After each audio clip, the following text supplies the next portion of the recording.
Dans le tuto précédent, nous avons créé une application avec le framework Spring Boot, la version 2.2.5. Nous avons également ajouté une classe contrôleur qui va recevoir les requêtes HTTP du client, les acheminer vers les bonnes méthodes et renvoyer le résultat au client. Par client, nous entendons dans notre cas un simple navigateur web nous permettant de tester notre microservice, mais dans la majorité des cas, c'est une application, par exemple une application mobile, qui va envoyer la requête à notre microservice en vue soit de récupérer des informations ou effectuer des traitements. Dans ce tuto, nous allons voir la classe modèle. En fait, nous allons ajouter une nouvelle classe qui jouera le rôle du modèle. Et en fait, le modèle, c'est la classe qui va assurer la gestion des données à travers des méthodes qui vont nous permettre de manipuler les données, les ajouter à la base de données, les modifier, les supprimer, donc pour éventuellement traiter toutes les données de notre application. Donc pour le moment, on sépare entre tout ce qui est gestion des requêtes HTTP et tout ce qui est accès aux données. Pour la partie gestion des requêtes HTTP, c'est le contrôleur qui va s'en occuper. Et pour tout ce qui est gestion des données, on va donc pour chaque table en général de la base de données, on va ajouter une classe correspondante dans notre application. Donc, par exemple, je vais tout d'abord séparer les classes en dépackage ou bien package. Je vais appeler le premier package. Je vais appeler le premier package, par exemple, controller. Et le deuxième, je vais l'appeler model. Donc, je vais glisser le contrôleur dans le package controller et je clique sur refactor. Et je vais créer une nouvelle classe que je vais appeler student.java qui va contenir des données en relation avec l'étudiant. Je vais ajouter quelques attributs à cette classe. Private string et son ID par exemple. Je vais générer également le constructeur et les méthodes, c'est-à-dire les getters et les setters. Pour cela, je vais faire un clic droit, Generate ou bien Alt Insert et je vais cliquer sur constructeur.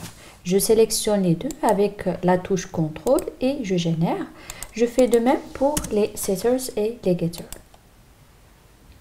Generate, getters and setters. Et voilà. Donc, je vais également ajouter la méthode toString pour... Je vais également ajouter la méthode toString pour afficher l'étudiant. Et on va mettre toString. Et voilà. Je reviens à mon contrôleur et maintenant, au lieu d'afficher un message, je vais afficher par exemple les informations en relation avec un étudiant. Et on suppose que cet étudiant l'a récupéré depuis la base de données.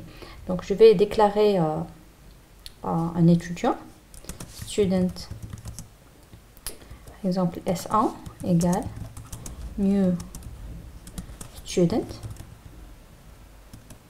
Je vais lui donner en paramètre donc name par exemple Myriam et l'id je vais mettre par exemple 1 et point virgule.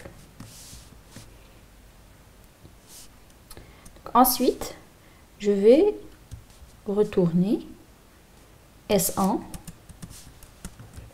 toString. Donc, on va tester pour le moment. Au lieu d'appeler hello, je vais appeler le étudiant, bien student. Et je vais exécuter pour voir ce que ça va donner. Donc, le serveur Tomcat est démarré sur le port 8080. Et je vais mettre student. Localhost 8080 et je vais mettre student. Donc là, il m'affiche l'étudiant avec le nom que j'ai spécifié et l'idée de l'étudiant. Maintenant, si par exemple j'ai plusieurs étudiants et je cherche à afficher les informations d'un étudiant précis. Donc pour cela, on va voir le passage des paramètres dans la requête HTTP. Donc pour dire que on cherche un étudiant qui a un certain ID, on va mettre par exemple student avec l'idée de l'étudiant sous forme de paramètre. Donc pour spécifier qu'il s'agit d'un paramètre, on va le mettre entre accolades. Puis dans la méthode message, je vais indiquer la variable sous forme donc précédée par une annotation. Je vais mettre @path variable et je vais spécifier donc le nom que j'ai utilisé pour le paramètre, ici ID.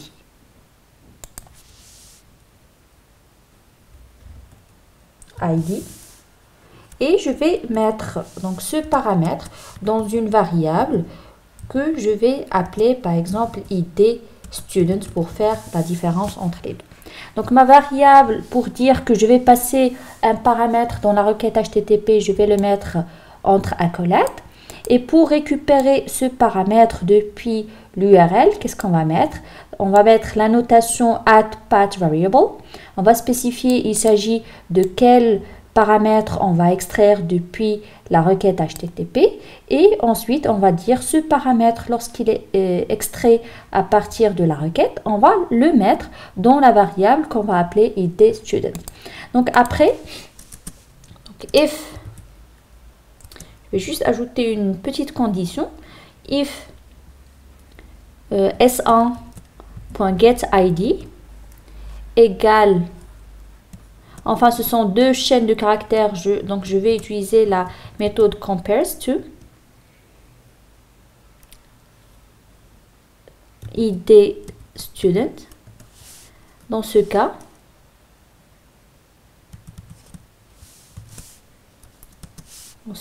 je vais mettre return s1.toString, else return l'étudiant n'existe pas par exemple.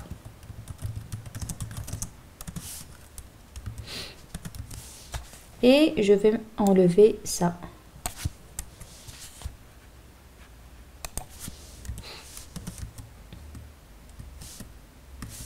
On va donc exécuter encore une fois. Et on va voir. Donc, on va afficher student. Normalement, ça nous affiche une erreur. Et on va ajouter, par exemple, l'étudiant dans l'id égale à 1. Donc, notre microservice nous renvoie l'étudiant dont l'id a été spécifié dans la requête HTTP. Si on essaie de changer avec un autre paramètre, tout simplement, notre microservice va nous dire erreur, l'étudiant n'existe pas. Et puis voilà, dans ce tuto, nous avons vu comment créer une classe modèle et comment lier cette classe au contrôleur. Et ensuite, qu'est-ce qu'on a fait? On a modifié la classe contrôleur de façon à prendre en considération des paramètres qui sont envoyés dans la requête HTTP. Donc, on a vu que pour spécifier le paramètre, on va le mettre entre accolades et qu'il faut le récupérer à l'aide de l'annotation @pathVariable et le mettre dans une variable convenable. Ensuite, on peut ici spécifier, par exemple, est-ce qu'il s'agit de la méthode HTTP GetToPost en spécifiant méthode égale request méthode, par exemple, .get. Pour le moment, nous avons créé une simple application Spring Boot avec deux petites classes pour vous montrer comment démarrer rapidement. Mais l'objectif n'est pas de vous montrer comment créer une application avec Spring Boot, mais de vous montrer et vous expliquer comment mettre en place une architecture microservice.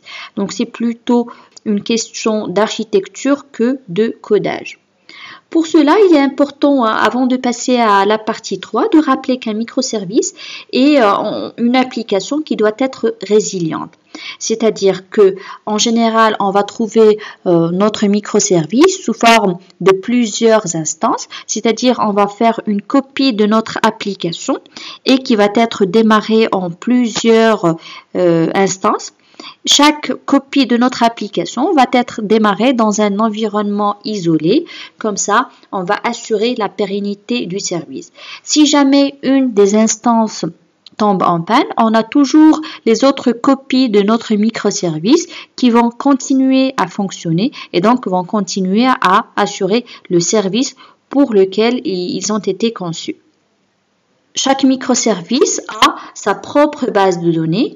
Pourquoi? Pour assurer l'indépendance entre les microservices.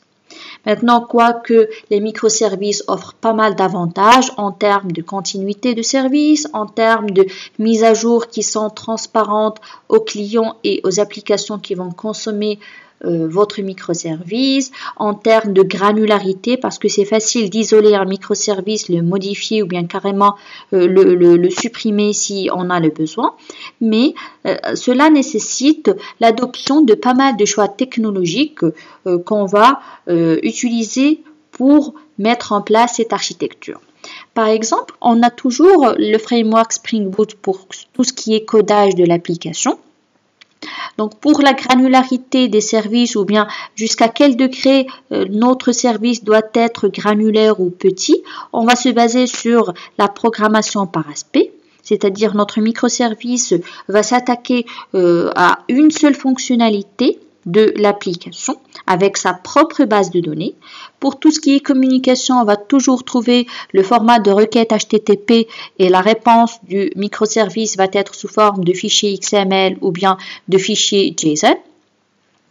Pour l'exposition de votre microservice ou bien pour dire aux applications qui vont consommer votre microservice quelles sont les différentes fonctionnalités offertes, on va utiliser Swagger et OpenAPI.